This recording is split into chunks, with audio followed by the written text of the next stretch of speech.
여러분 안녕하십니까? 6월 첫째 주 DBS 주간 뉴스입니다. 동대문구가 주민 안전과 지역 경제 회복을 위해 2025년 제1회 추경 예산안 725억 원을 편성했습니다. 새날 장애인 자립생활센터 주변 무장애길 조성을 위한 장애인 통행 불편 체험이 진행됐습니다. 군은 무분별한 흡연 문제를 해결하기 위해서 청량리역에 공기정화 시스템을 갖춘 밀폐형 스마트 흡연 부스를 설치했습니다. 화재 취약 환경에 놓인 소규모 패션 봉제업체의 안전을 위해 전기 소방 점검이 진행됩니다. 동대문구가 주민 안전과 지역 경제 회복을 위해서 2025년 제1회 추경 예산안 725억 원을 편성했습니다. 군은 2025년도 제1회 추가 경정 예산안으로 총 725억 원을 편성해 구의회에 제출했습니다.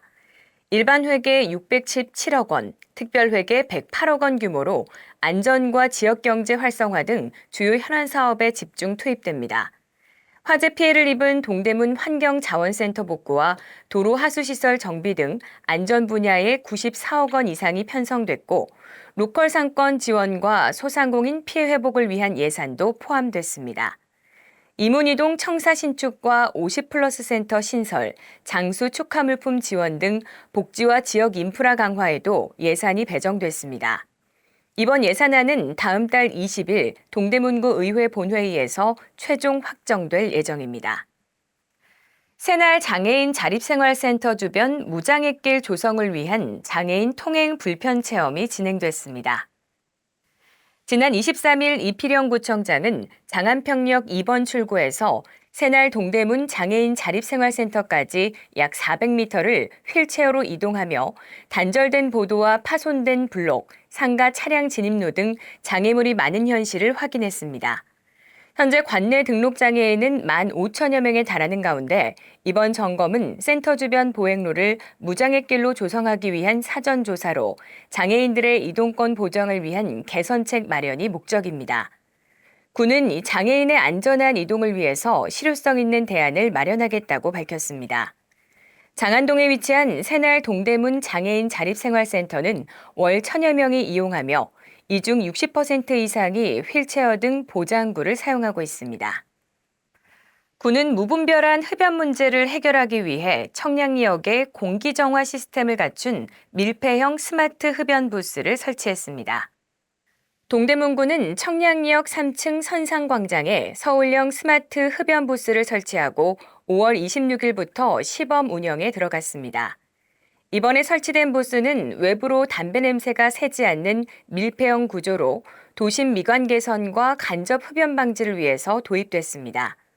흡연 부스에는 재활용 재떨이와 공기정화 시스템이 탑재돼 환경보호와 사회적 갈등 해소에 기여할 것으로 기대됩니다.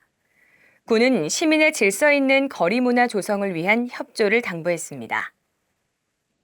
화재 취약 환경에 놓인 소규모 패션 봉제업체의 안전을 위해 전기 소방 점검이 진행됩니다. 동대문구가 관내 패션 봉제업체 100곳을 대상으로 전기와 화재 등 전반적인 안전 점검을 실시합니다. 대부분 반지하 등 화재에 취약한 환경에서 운영되는 소규모 업체들의 특성을 반영해 7월에서 8월 생산 비수기 동안 전문업체가 직접 방문해 점검과 컨설팅을 진행합니다. 대상은 동대문구에 등록된 상시근로자 10인 미만의 업체며 접수는 오는 6월 21일까지 구청과 패션 봉제지원센터에서 선착순으로 받습니다. 군은 이번 점검을 통해서 작업장의 안전을 높이고 대형 사고를 사전에 막겠다는 방침입니다. 6월의 시작과 함께 갑작스러운 기온 상승으로 미생물 증식이 활발해지고 있습니다. 이맘때면 특히 식중독과 같은 주요 하절기 감염병에 주의해야 하는데요.